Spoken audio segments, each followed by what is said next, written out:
والصلاة والسلام على سيد المرسلين وعلى آله وأصحابه ومن تبعهم بإحسان ومن دعا بدعوته إلى يوم الدين.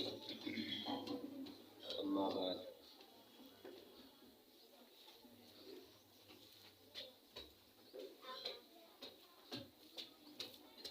ہمارے محترم جناب مولانا محمد مسیح اللہ صاحب کاشفی سلمہ اپنا ایک علمی سفر پورا کر کے عالم بن گئے ہیں.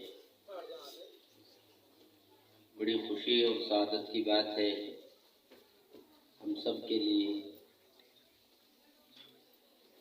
علم جو اللہ کی صفت ہے یہ ہر ایک کو نصیب نہیں ہوتی. اللہ جسے منتخب فرماتے ہیں ان کو اللہ یہ دولت عطا فرماتے ہیں.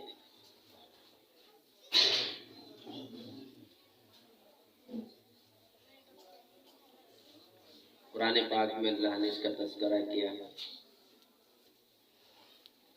کہ ہم اپنی اس وراثت کو ہر ایک کو نہیں دیتے، جس کو منتخب کرتے ہیں اس کو دیتے ہیں. خوش نصیب ہے وہ بندہ اور خوش نصیب ہے وہ انسان اور خوش نصیب ہے وہ نوجوان، وہ بچہ کہ جس کو اللہ نے ہزاروں بچوں میں سے چھانٹ کر منتخب کر کے اپنے اس دین کے لیے اور علوم اسلامیہ کے لیے اللہ نے چنا. یہ میرے بس کی بات نہیں، آپ کے بس کی بات نہیں.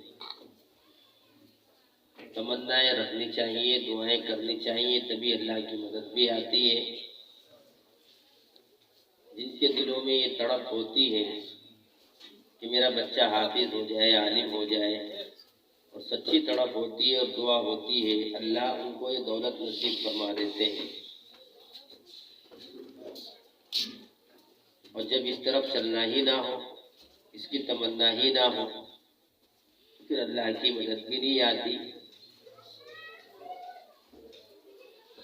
حضرت مولانا علی میاں رحمۃ اللہ علیہ فرماتے اپنے بارے میں، میرے دل میں یہ بات آئی کہ میں تو بیرسٹر بنوں گا. اچھا دنیاوی تعلیم حاصل کر کے اور دنیاوی تعلیم میں ایک اچھی پوزیشن حاصل کروں گا، ایک بڑا مقام حاصل کروں گا. اور انگریزی کی طرف آپ کا ایک لگاؤ بھی تھا، رجحان بھی تھا. اپنی والدہ کو خط لکھا کہ میرا رجحان اس طرح کا ہے. تو والدہ نے جو کہا، علی میاں تم اکلوتے بیٹے ہو میرے، اگر میرے 100 بیٹے بھی ہوتے تو تب بھی میں یہی تمنا کرتی کہ سب کے سب دین کے لیے قربان ہو جاتے. یہ ہو تمنا والدہ کی، اور ایسی تمنائیں ہوں باپ کی تو تب جا کر بچے آگے بڑھتے ہیں. اب یہ تمنا یہ بھی تبھی نصیب ہوتی ہے، انہی والدین کو نصیب ہوتی ہے جو اللہ سے اپنا تعلق اچھا رکھتے ہیں. کہیں نہ کہیں جو علوم دینیہ سے محبت رکھتے ہیں، مدارس سے محبت رکھتے ہیں، علماء سے محبت رکھتے ہیں، وہاں یہ تمنائیں دل میں آ جاتی ہے اور اللہ وہاں یہ دولت دے دیتے ہیں. جنہیں مدارس سے محبت نہ ہو، جنہیں علم دین سے محبت نہ ہو، حاملین قرآن جن کی نظر میں اچھے نہ لگتے ہوں، جچتے نہ ہوں، ان کو یہ دولتیں کہاں نصیب ہوں گی؟ تو دنیا میں مست ہیں، اسی کو سب کچھ سمجھتے ہیں. میں نے ایسے لوگوں کو دیکھا ہے، ہمارے یہاں کل بھی پروگرام ہوا ہے، کتنے والدین کل ایسے ملے ہیں کہ بظاہر انہیں دیکھ کے کوئی کہہ نہیں سکتا کہ یہ مسلمان ہے اور اس کا بچہ عالم ہو گیا. بظاہر وہ باشرا بھی نہیں، داڑھی بھی نہیں اس کے چہرے پہ، اور اتنا بڑا نمازی بھی نہیں، بچہ عالم ہو گیا، حافظ ہو گیا. اس وقت میرے دل میں یہ بات آئی کہ اس کو کم از کم قرآن پاک پڑھنے پڑھانے والوں سے اس لائن سے محبت ہے، اس محبت کے صلے میں اللہ نے اسے دولت دی ہے۔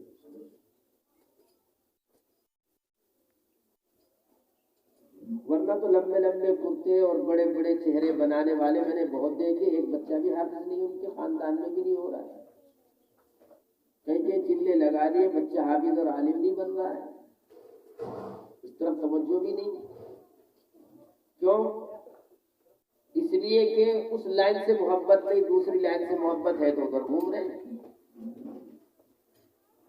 یہ تو تار سے تار ملتے ہیں، دل سے دل ملتے ہیں، لائن ملتی ہے تو وہ لائن مل جاتی ہے، جب لائن پہ نہیں ہو تو ملے گی کہاں تمہیں؟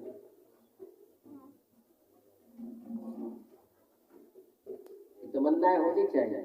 میں نے ایک واقعہ بہت جگہ سنایا ہے، بہت جگہ سنا ہے، سبزی فروش کا واقعہ۔ محض وہ سبزی بیچا کرتا تھا، بچے جو مدرسے میں پڑھنے کے لیے جایا کرتے تھے، ان بچوں کو دیکھ کر اس کے دل میں محبت پیدا ہوتی تھی ان بچوں کی، اور یوں کہا کرتا تھا میں تو قرآن پاک پڑھا ہوا نہیں ہوں۔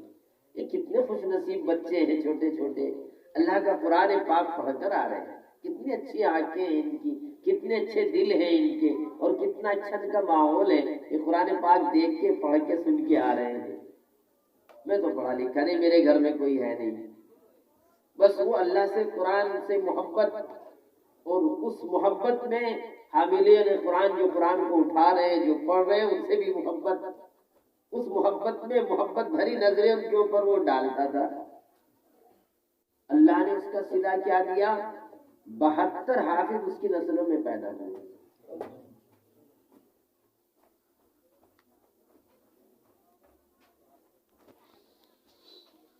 یہ فیضان کرم تھا یا کہ مکتب کی کرامت تھی، سکھائی کس نے اسماعیل کو آداب فرزندی۔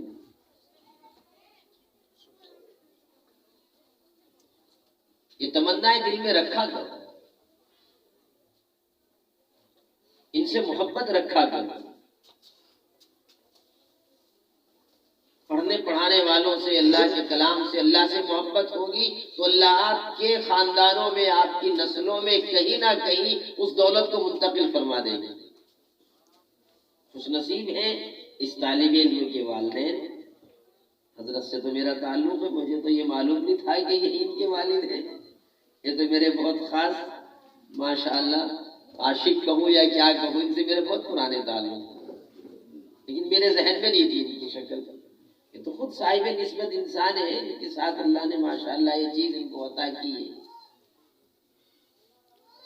اب آپ دنیا میں کہیں بھی جائیے، ہم تو کبھی اس کا انکار ہی نہیں کرتے اور نہ کبھی اس پر زور ڈالتے ہیں کہ دنیا میں ترقی نہ کریں، خوب ترقی کیجیے، دعائیں دیتے ہیں آپ کے بچے ٹاٹا برلا کے مالک بن جائیں، ہم یہ دعائیں کرتے ہیں۔ اور میں سچی بات بتاتا ہوں، جب میں کسی مسلمان کے گھر میں کشادہ مکان دیکھتا ہوں، اس کو بڑا مکان دیکھتا ہوں، 5-7 کمرے اور نیچے بھی ٹائل لگی اور ادھر بھی اچھا ٹائل لگا، سنگ مرمر لگا، خدا کے ساتھ مجھے دل سے خوشی ہوتی ہے، ماشاءاللہ اچھا گھر ہے، اچھا گھر ہے، اللہ نے اچھا دیا۔ ہم کب منع کرتے ہیں، علماء کہاں منع کرتے ہیں کہ آپ دنیا میں ترقی نہ کریں؟ ہم تو عالم دین کو بھی منع نہیں کرتے ہیں کہ وہ دنیا نہ کمائے، مگر دنیا کے ساتھ یہ دولت مل جائے تو کیا نقصان ہے؟ مجھے بتاؤ، آپ کا بچہ اچھا حافظ اور عالم بن جائے، تلاوت کرنے والا، سنانے والا، قاری بن جائے اور وہ ڈاکٹر بھی بن گیا، نقصان کیا ہوا آپ کا؟ کوئی نقصان نہیں ہوا۔ ارے قرآن پاک پڑھے گا، سنائے گا، کہیں موقع ملے گا 4-5 گھنٹے پڑھا بھی لے گا تو فری میں کام کرے، اگر ڈاکٹر بھی بن گیا تو فری میں کام کرے گا دین کا، آمد اس کی اچھی ہوگی، تو نقصان کیا ہے مجھے یہ بتاؤ۔ پھر یہ بھی سب جانتے ہیں کہ یہ دنیاوی جو بھی کچھ ہے، یہ ترقیات تو دنیا تک ہے نا، کرو کتنا جمع کرو گے، کرو گھر بھر دو، سب ہے یہیں تک، اس کو سب جانتے بھی ہیں، پھر بھی مرتے ہیں اس کے لیے۔ اور جو یہ بیچارے ٹوٹی پھوٹی نسبتیں لیے گھومتے ہیں، اور جو یہ بیچارے ٹوٹے پھوٹے بوریوں پر بیٹھنے والے شاہ لوگ گھومتے ہیں، ان کی جو دولت ہے یہ خرچ کرنے سے کبھی گھٹتی نہیں اور کسی کے لوٹنے سے کبھی لوٹتی نہیں. یہ حال ہے. مر جائے 3 چیزیں فرمائی. اذا مات الانسان انقطع عمل الا 3. جب انسان وفات پا جائے اس کی 3 چیزیں باقی رہتی ہیں. ان میں ایک چیز علم ہے. وہ چلا گیا، اس کے بعد بھی اس علم کا ثواب، اس کا سلسلہ، پڑھنے پڑھانے والے اس کے شاگردوں کا پڑھنا اور اس کا ثواب صدقہ جاریہ قیامت تک اس کو پہنچتا رہے گا. بتاؤ کس کا اتنا بڑا کاروبار ہو جو مرنے کے بعد بھی وہاں تک ملے. چھوڑ کے مرو گے، بچے کھا پی کے برابر کر دیں گے ثواب نہیں. اگر بچوں نے کچھ 2-4 روپے صدقہ کر دیا تو کر دیا ابا کے نام سے. کتنے بڑے بڑے مالدار پڑے ہیں، 100 بیگھے بیٹوں کے ہاتھ میں، اولاد کے ہاتھ میں زمین بٹ کے آتی ہے، تو کہ ایک کمرہ بنوا دو اللہ کے لیے، ان کے لیے درسگاہ بنوا دو، یہ سارے ثواب ہو جائے گا. ہمارے علاقے میں تو رواج ہے نہیں ہے. باہر کے لوگ تو بہت کرتے ہیں، دوسرے شہروں کے سارے بے قابل ہو کے بیٹھ جائیں گے، ابا کے نام کا ایک کمرہ بھائی نہیں بنوائیں گے. تو کیا ہوا؟ جو کچھ ہی تھا وہ بھی چلا گیا. نہ آگے رہے نہ یہاں کے رہے، نہ خدا ہی ملا نہ مثال جنم. لا الہ الا ولا الہ الا. کیا ہے؟ ہم نہیں روکتے آپ اپنے بچوں کو دنیاوی تعلیم اعلیٰ سے اعلیٰ دو، مگر آپ کے گھر میں اگر دنیاوی تعلیم کے ساتھ ایک عالم دین ہو جائے گا آپ کو اچھی تو رہبری کرے گا. کون کہتا ہے کہ آپ عالم اور حافظ اور قاری بنا کے مسجد کے لوٹے سیدھے کراؤ، جن کے مقدر میں ہے وہ کریں گے، لیکن گھر میں آپ کے علم کی روشنی تو آئے گی. غلط کاری سے تو بچو گے، اچھی باتیں تو وہ بتائیں گے، تہجد کا اہتمام تو کروائیں گے. کم از کم دلوں میں حسد رکھنے والی اولاد تو نہیں ہوگی، بغض رکھنے والی اولاد تو نہیں ہوگی. آپ کو بھی سمجھائیں گے کہ ابا یہ غلط ہے، یہ، اور آپ کو بھی بتائیں گے کہ ہمیں رسم و رواج میں نہیں جانا ہے. جب تعلیم نہیں، روشنی نہیں، تو بھٹک رہے. تمنا رکھا کرو. دعا بھی کرتے ہیں، باپ کے لیے بھی دعا کرتے ہیں، اس بچے کے لیے بھی دعا کرتے ہیں. اللہ ان کی نسلوں میں عالم اور حافظ پیدا کرے. آپ کی سب کی نسلوں میں اللہ حافظ پیدا کر دے، عالم پیدا کر دے. دنیا بھی آپ کو اللہ اچھی دے اور آخرت بھی آپ کی اچھی بنائے. تمنا، سچی تمنا پیدا کرو تو اللہ نواز دیں گے. اس پر مبارکباد ہے ان کے والدین کے لیے، مبارکبادی ہے ان طلباء کے لیے کہ جن کے سینوں کو اللہ نے اس کے لیے قبول فرما لیا. ہم تو دعا کرتے ہیں اللہ انہیں اس سے جڑنے کی توفیق دے.